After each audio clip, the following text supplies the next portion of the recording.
Hello out there. Max here, co-founder and chief growth officer at Influx Marketing. And today we're at the Aesthetic Society meeting here at the Miami Beach Convention Center. This is the annual meeting of the American Society for Aesthetic Plastic Surgery. Every year I walk the aisles and I end up spending most of my time chatting with industry peers and marketing-minded physicians, and I always walk away really feeling like I have my finger on the pulse of what's happening in our space. So this year, I thought it would be fun to take it a step further and have those same discussions that I always find myself having, but do it in a podcast format so that I can bring them to you at home. So if you're like me and you want to be dialed in on what's happening within the world of patient acquisition and digital marketing for aesthetic practices, follow along, and I hope to bring you some valuable insights through these conversations that you can use to take your practice to the next level. Can't take myself seriously. All right, let's roll with it.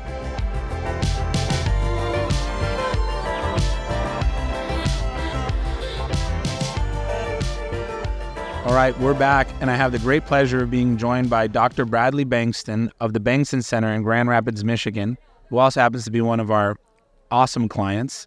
Dr. Bengtson, thank you so much for joining us. Thanks for having me. Yes, it's completely my pleasure. And I have so many things that I want to ask you. I know exactly what I want to dive into. Okay. When a client sits down and I go, we have different experiences on the marketing front, different projects we've worked on, and different recent things that I know that we can unpack some insights for our audience on. And I know exactly where I'd love to pick your brain on. Sure. But before I do, will you just tell our audience a little bit about yourself, your background, and kind of your practice focus? Yeah, so I'm in Grand Rapids, Michigan, and after I graduated from my residency program, I did a fellowship at MD Anderson Cancer Center. So my first half of my practice and life was more reconstruction, cancer reconstruction. Then I kind of folded into more of a 50-50 cosmetic reconstructive. Then I got remarried and started a new life and really needed more time to focus on my kids and wife and all those things. And so just some internal things happened in our practice. And so I just wanted to kind of go in a different direction. And it was the most difficult thing that I did, but it was the best thing that I ever did. And it was right in 2008, which was like the worst time. My wife was like, "Are you serious?" And so, but it has just been the best choice, for us, and just started me on this journey. It's just been absolutely amazing. God has really been in it, kind of driving, and we're doing all the work, but, he's just kind of plowing the field for us. And so we started in a 16 by 20 room in the basement of a surgical center. And then we moved upstairs for about a year and then built this incredible practice in a women's health center. And then it was about 8,000 square feet. And then we just started growing exponentially. A REIT came in and bought our building, and the orthopedic surgery group of my friends, came in, kicked me out of the ORs. And so I went to another surgical center. And then when the REIT came in, they jacked up our rent.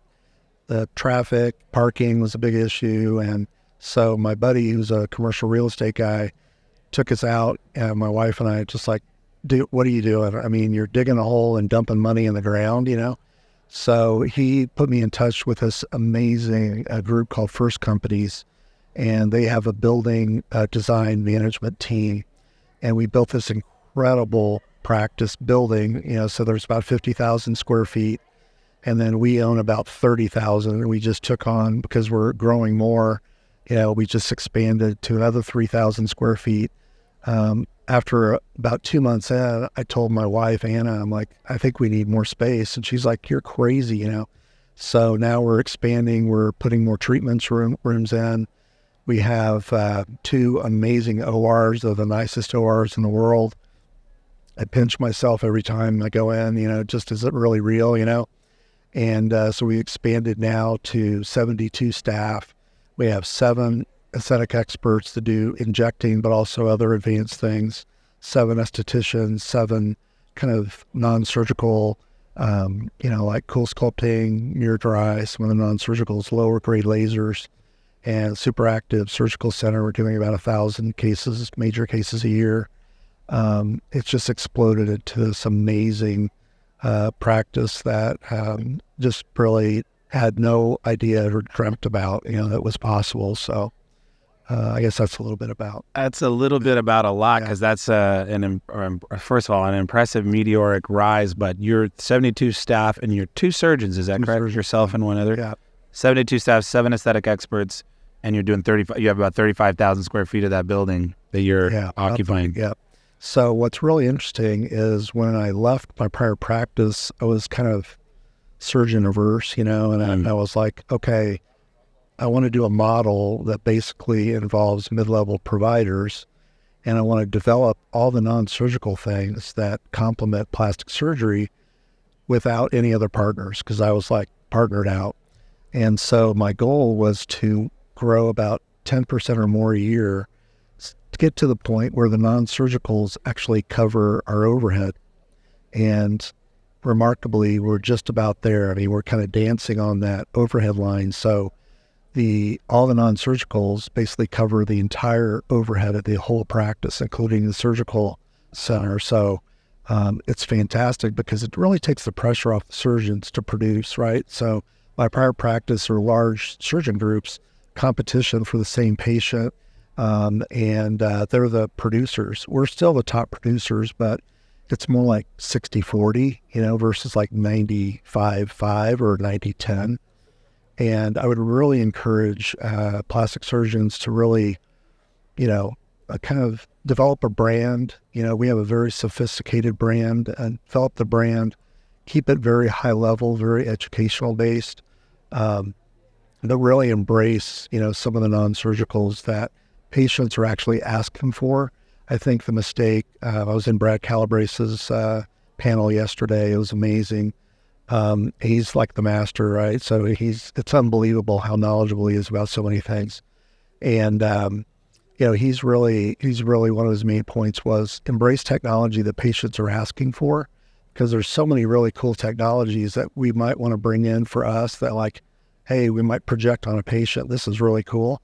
But if there's no demand for it, then it's like, why do it? So. Well, that ties right into marketing, because we see that all the time where someone's purchased a new piece of equipment, but the manufacturer has not really done their part to get the story out to the consumer. And then that, where that educational cost shows up is right in your cost per lead. Right. Because it costs a lot more to get those leads, because there's an educational component that has to get them, you have to get them through before they go, okay, I'm interested. But I first have to know what it is. And so that's really a keen insight to embrace the technologies that they're asking for that are already driving them to your door. Right.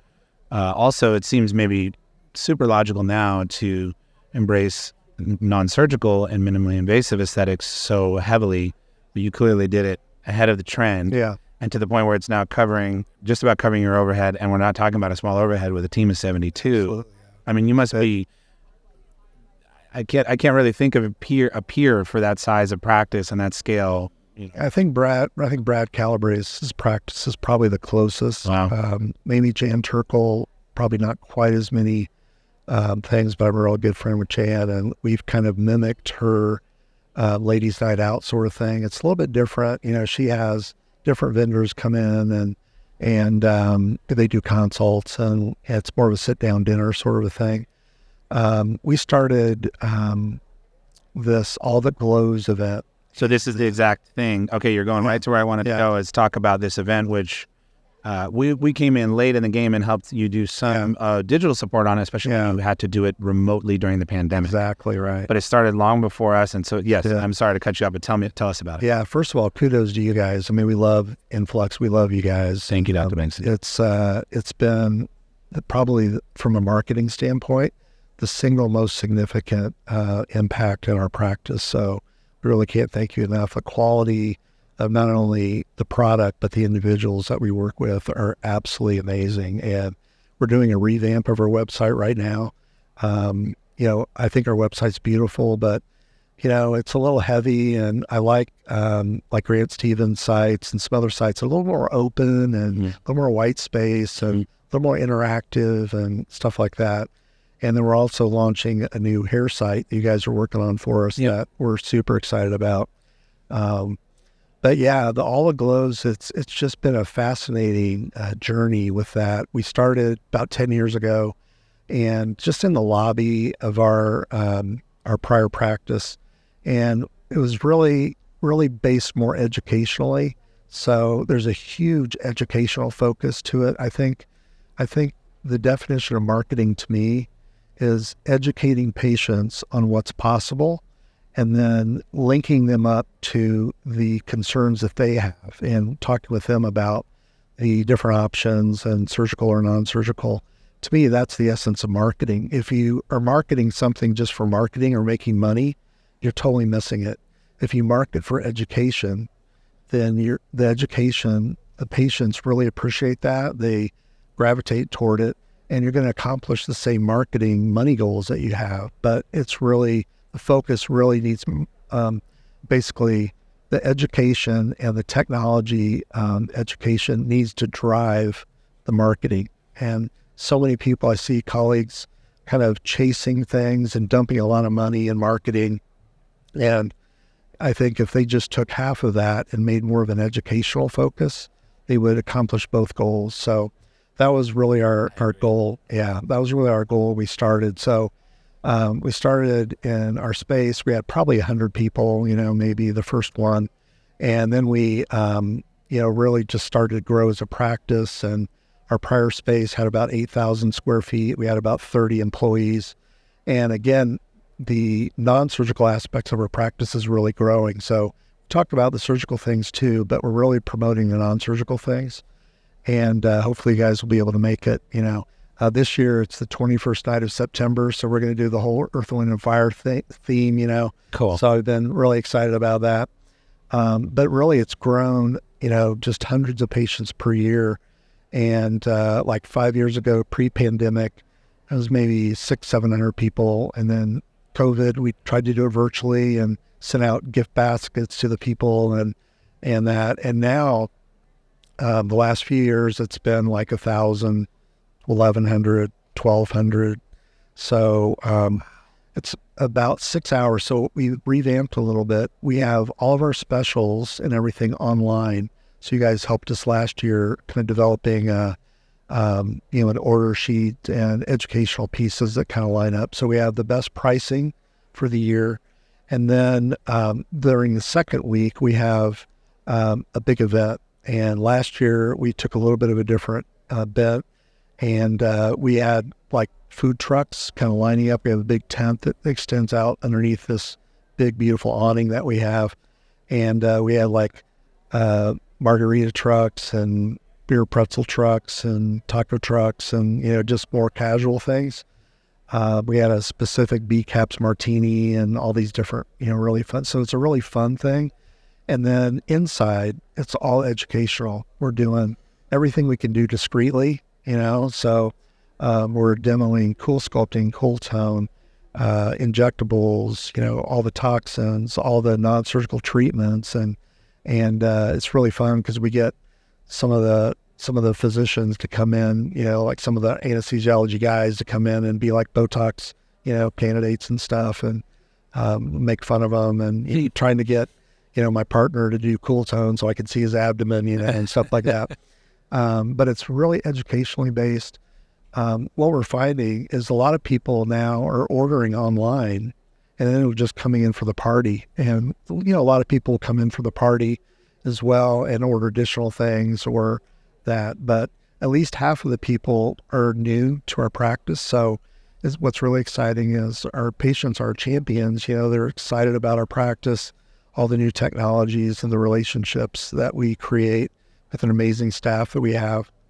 And so they're bringing their friends in, and it's just something that's just like taking a kind of expanding on its own. It's just really awesome. It's an incredible, innovative thing, unlike anything I've really ever seen. I've seen a few groups that do events. Yeah. Some people have a patient appreciation day, and they'll bring patients in, but clearly it's taken on a life of its own. Yeah, super fun. And I couldn't agree with you more that, if you think about marketing, it's kind of been a through line throughout these interviews that I've been doing here at the meeting, is that if you just educate and inform, then that's really how marketing should be. Right. And it's not about sales or being salesy. If you educate and inform and match it to a need, then it happens, and you care about what the person really needs, and you're trying to help them, then you're gonna get what they're just gonna naturally click. Right. I think the third thing to that I think a lot of plastic surgeons forget is that the final chapter episode for that process or that relationship you just talked about is, I need to tell you why you should have it here. Because everybody comes in and they know they want a breast aug, or they think they want cool sculpting or whatever. They may be, wrong or not good candidates for it. But at the end of the day, when they come in and they're educated, you need to finalize the relationship and say, this is why you need it here. Because of our experience, low complication rate, at all the cutting edge technologies. I always tell everybody, there's something out there that works and is safe and effective. We own it, so our job is to try and pick through the things that people want, that with technologies that really work, and then just have relationships and build relationships with our staff that they can really show, okay, this is all the new things that we have. For you, this is what I would recommend, and this is why you should get it today, or this is why you should have it here. And just for instance, with breast augs, I tell patients, this is the state of the art what a breast augmentation looks like. Okay, it's preoperative vector imaging. So I can take an image of you and simulate your breast outcome. I can show you that. I always tease patients, say, we'll print it out. You can go home and put it on your mantle, when you go home, or your Christmas tree or whatever. And so pre-educating them, basing their implant naturally on their body proportions, and show them what that looks like. They come back a year later, if we're not doing a lift or a lot of things to the breast, it is exact. You match up the pre-op simulation with a 350 cc implant with their 1 year outcome, they overlap. So we can show them what, exactly the range that, they can achieve. And then it's intraoperatively bloodless, meticulous surgery, fast track recovery, getting them moving and active, doing some local anesthesia blocks and stuff. So it's relatively pain-free. They can recover in 24 hours. And then coming back, really advanced bra support with SheFit, and then a high-resolution ultrasound to follow up your implants for life. The new technologies with breast implants, the soft touch and the highly cohesives that we use, I think are going to last 30 years or longer. No.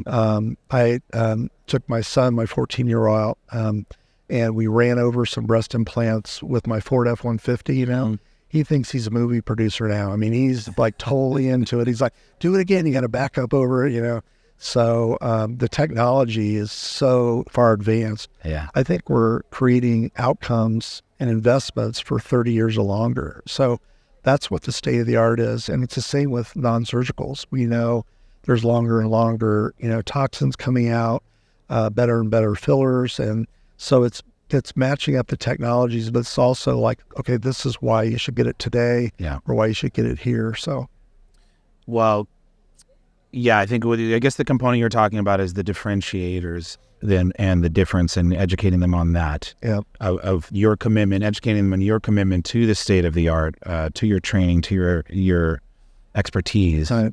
And I think what's really cool about this event is that informing and educating, sometimes you have to have people drop any kind of wall that they're putting up, right? In your case, there's a lot of trust that you've already built in your community and in your reputation. And doing this year after year, you only build that trust, but also making it fun. Yeah. That's what's a really cool idea. There's a lot of real great ways to get a person to be interested in learning, and not making it kind of arduous, or I sit here and I'm going to go through these kind of dull teachings. Yeah, making it fun. Look at the barriers, that it's really hard. We forget, as plastic surgeons in particular, that if I say 50 people a day see 12, 15 consults a day, for me, it's like my 8,000th breast augmentation, right? For the patient, for them to get the courage and stuff to come in and be super vulnerable, right? I mean, right. And this is like my insecurities and what I'm concerned about. And I don't even talk to my husband about that. I don't let him see me, all this stuff. It takes a lot, so whatever you can do to break down those barriers. And we used to do more formal seminars and educational things. We still do that occasionally, but they're not nearly as effective as like opening your doors and like, this is real. This is like who we are. And And, so they can really come in and experience our practice, versus just walking by and like, oh, should I go in? Or, almost an open house in a sense. Yeah.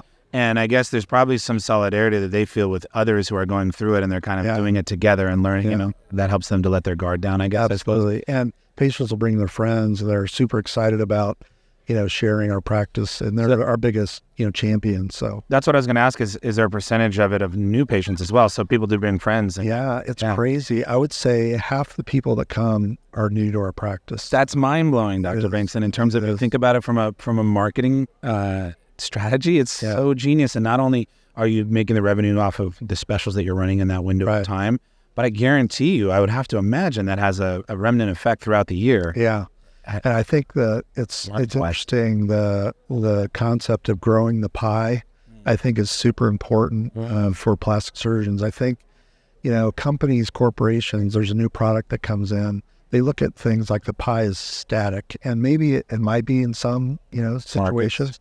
And so they look at it kind of carving up the pie and the thing's static. Usually, though, when new products come in, if they're transformational, the whole pie expands. I mean, we saw that with Juvederm. Restylane was out, and then Juvederm comes. The whole pie is just expanding. So I think there's room for everybody kind of in there, and I think competition is good, from that standpoint. Yeah. But that whole thing about it's not about carving up the pie or what you have. It's the most important thing is expanding that pie, and getting more and more patients in, getting excited about it. Yeah. So I guess what you're saying is, if you're educating someone, they bring a friend. There's half the people there are new. They educate, they learn. Even if they don't take advantage of your services, there's another person out there who's maybe a little bit more considering aesthetics, growing that pie. Right. But then I imagine you probably also get people who come to it, they learn, they don't purchase, but maybe 6 months later they said, I came to your event. Absolutely. That's what I mean by this remnant effect that there must be for years following some of these events. Yeah, and we see that with surgery too. Everybody talks about a conversion, like what's your conversion ratio, right? Okay. Yes. To me, a conversion is a patient I see as a consult that eventually comes back and has surgery. Yeah. I have so many patients. I've got 20% of the patients I operate on today I saw like 3 or 5 years ago, So, they're coming back. They've had kids, or they've thought about it, or, unfortunately they've had another negative experience at another practice. And so now we're about 30% of my practice are revisional from other plastic surgeons. Not that we don't revise our own patients occasionally as well, but so that's a really important thing as well. But yeah, I mean, to me, a patient is not lost. You can get an immediate conversion. And one thing I really like to talk to you about is patient financing. So that really affects that immediate conversion thing. They tend. But to me, a patient they're not a patient until you operate on them. But if they had a great experience, and I would argue, if a patient comes into our practice, the experience that they get, when they're there, cost is not a major barrier. I mean, I think it is, and I think the patient financing thing we can talk about. Yeah, I want to jump into that in a second here.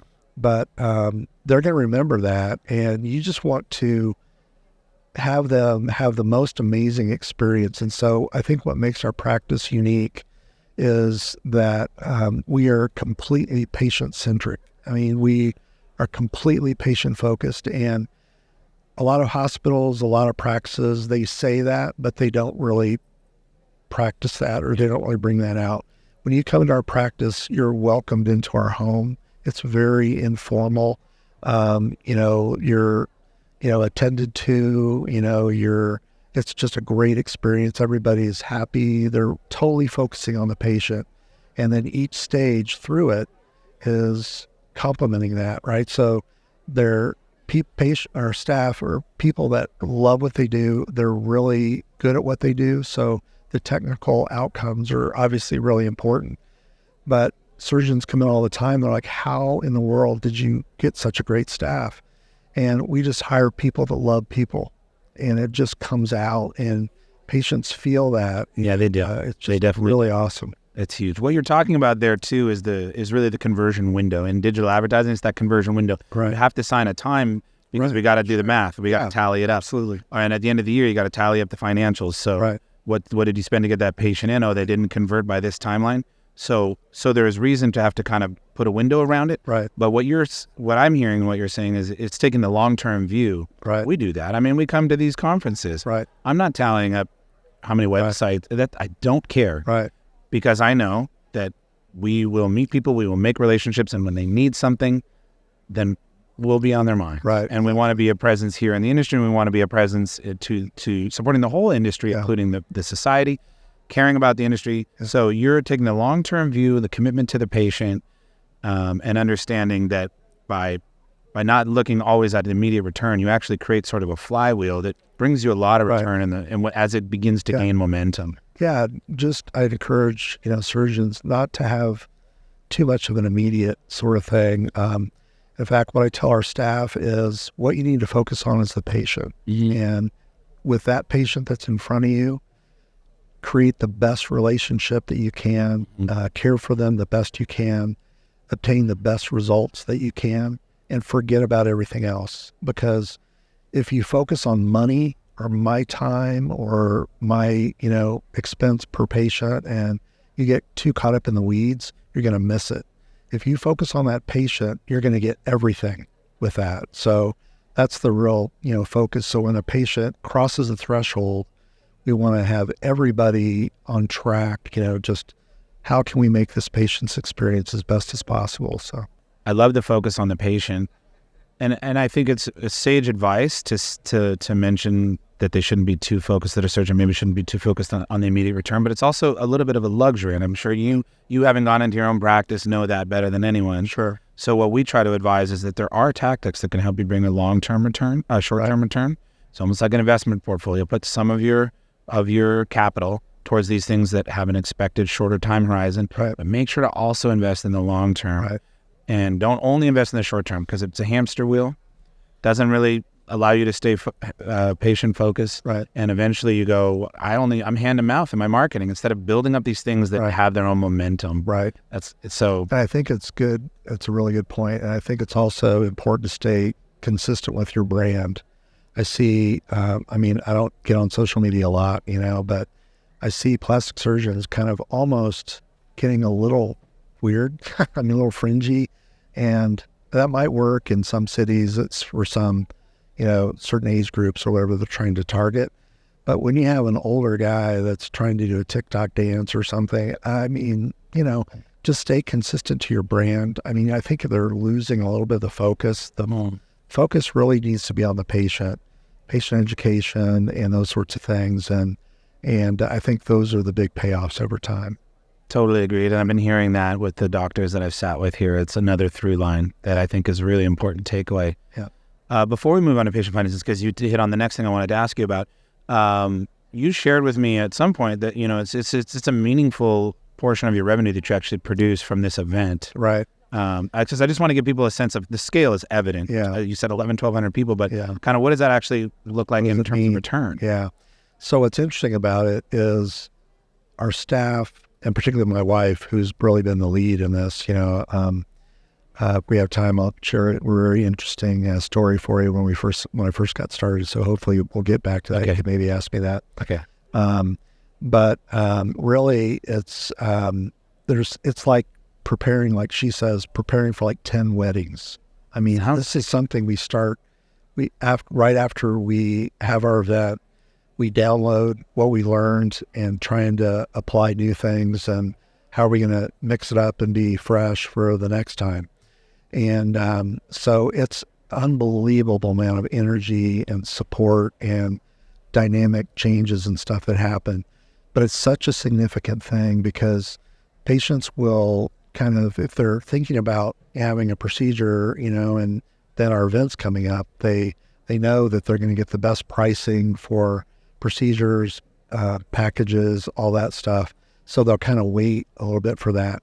And then they also bank a lot of product and stuff like that because it's the least, less expensive, for that. So to give you an idea how successful it is, we expanded it again to more of a 2-week ordering time. Okay. And then we have our event at the end of the week of the second week. Okay. And it's anywhere from 10 to 15% of our annual revenue. So patients will produced in 2 weeks of the year. Yeah. It's kind of like, maybe, things that are seasonal, right? So, Black Friday. yes, or Black Friday or whatever. Yeah. So, it's a very, very significant, amazing amount of work goes into it. And to pull it off, successfully, it's exhausting, being there for 6 to 8 hours and stuff. But even the vendors and corporate sponsors and everything, when is it going to be? I mean, they really recognize, because it allows them to engage with patients directly. And it's a very cool thing for a patient to engage with a vice president or a president of a company of the product that they're using. And so, fortunately, I have a lot of relationships and be a key opinion leader for a lot of companies. And so we get the presidents and vice presidents, and they'll come in for it, which is why you guys need to come in for it. Oh, that's so unique. So yeah. it's really cool, because they can ask the president of the company that is using the product that they're thinking about, what's different about this. That's such a cool patient experience. It would be like letting them walk around here, but except for, some of these booths might not even have the presidents of those companies. So we're talking to movie star, like meeting the stars, versus watching the movie, right? Yeah. So that's huge. Yeah. Awesome. Thank you so much for telling us about that event. That was the first thing that I really wanted to go into. And then patient financing. I know you have a lot to say on that, and it's changing. And the biggest change that I've seen, and I'd be curious to get your input on this, is I'm really stealing this actually from, so I produced the Technology Beauty with Dr. Grant Stevens. Yeah. It's our show, Influx, along with Dr. Stevens, and we have tons of people on from industry, and we've had Todd and Scott from Patient Fi on. Yeah. And they described it in a way that just really clicked for me, where they were saying, before it was sort of this last ditch effort. Okay, we've gone through everything else, your credit cards. Right. Well, hey, we have this financing option. Right. But in so many other industries, it's right up front. Right. You see advertising for a car company, whether it's leasing or purchasing, in many other industries where there's buy now, pay later type, right. Your Pelotons and so forth. Yeah. And it's the advertised price is baking in the financing. Right. So it gives a person right away a concept of how they can actually attain it. It's attainable for them. And it's almost right at the point of lead gen. Right. It becomes a lead gen tool. Right. I think that's already changing tremendously. Yeah. Do you have thoughts about financing and lots of thoughts about that? Yeah. I mean, even with Amazon, you buy something for $400, and they're like, you want 4 easy payments or whatever. And I think that it's throughout industry now, and it's just now that plastic surgery is kind of starting to figure it out. Mm-hmm. The cool thing about Patient Fi versus all the other sort of financing programs, first of all, they have very high interest rates. It starts immediately, or it's like a layaway program, right? So you pay in towards it, and then you can have the procedure when you paid. The cool thing about Patient Fi, and why I think it's going to be the major hedge against inflation and the economy today, that we're so excited about it. As you said, we're kind of leading now with patient financing. You have to be extremely careful with that, because have a very sophisticated brand, and things can go sideways if you start saying $99 breast augmentation, right? So we want to be opposite of that. We're kind of in the land of Miami, which is like the bevy of that, right? Yeah. So we want to really kind of get away from that, and really that you're really experiencing luxury, but you can immediately experience it. So how it works with Patient Fi versus Privy, and with Patient Fi, so like our schedulers come in and they say, this investment, because it is an investment, right, for a mommy makeover is $24,000. So you can pay that if you can, or work out a payment plan. But if you qualify, we can find out just in a few seconds with you yourself. It's not a hard credit check, so it doesn't affect that. And if you get approved for financing, there's initial down payment, and then it's $249 a month, or $199 a month, or for breast aug, $99 a month, right? Wow. So what they found is, what we haven't studied it yet, we will, but what Patient Fi has found is there's up to a 43% immediate booking rate over patients' practices that don't offer financing like that. the cool thing about PatientFi is the doctor gets paid immediately. And so with all the other ones, you kind of build up equity and stuff and all that. Or you carry paper or whatever. Yeah, exactly. So they take the risk if they accept it, and we get paid immediately. And so it really is a game changer. And where that changes from a practice standpoint, it locks the patient into your practice, particularly with Privy that we'll talk about in a second. But it also eliminates a lot of the second shopping and stuff because, say we're $1,000 more than a breast augmentation down the street. If you offer patient financing and it's $99 a month, that patient's not even going to go anywhere. Or and you've educated them on why you're the exactly right. Earlier. Yeah, they walk into our practice, they're like, oh my gosh, it's a little bit of a double-edged sword because they walk in and they're like, I'm not sure Can I afford it? But when they experience it and then they're like, I don't want to go anywhere else, so how can we work? And that's where the patient financing is just seals the deal.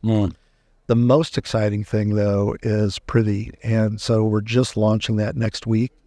And it's a little bit different. It's a kind of same company as PatientFi, but it's really for... It's a product that PatientFi is launching, right? It is. I'm aware of it, and I'm really excited to see it roll out. And so what's really cool about it is it's like a VIP membership powered by Privy. And so what it allows the surgeon to do is to get the corporations out of the way and really engage with that patient directly. And so, I love corporations and corporate sponsors and support and all their rewards programs and everything, but they're trying to invade into that patient-doctor, relationship.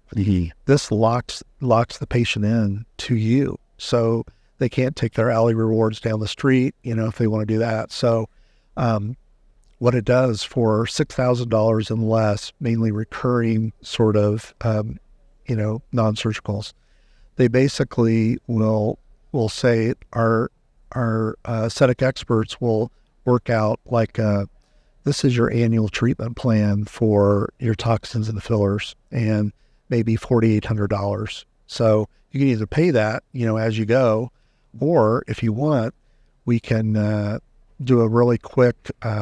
See if you qualify for patient financing by Privy, and it's $99 a month.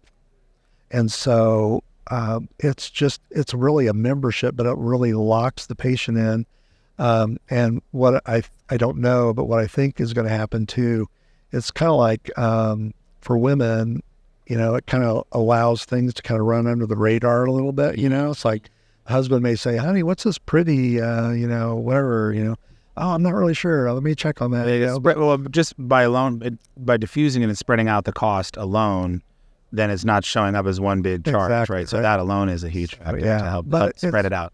It's just great. It's great for the patient. There are low interest rates, and PatientFi, Privy take care of everything, and it's great for the physician. So seems great for the whole ecosystem, in my opinion. Like you said, it's sort of sophistication of the space where we've seen it elsewhere, but we're seeing it here. And I think, just to be clear, I think the distinction between PatientFi, which is offering financing and can help you break up a procedure, a surgery into a monthly payment, that kind of the difference here with Privy is it's almost like their subscription model. Right.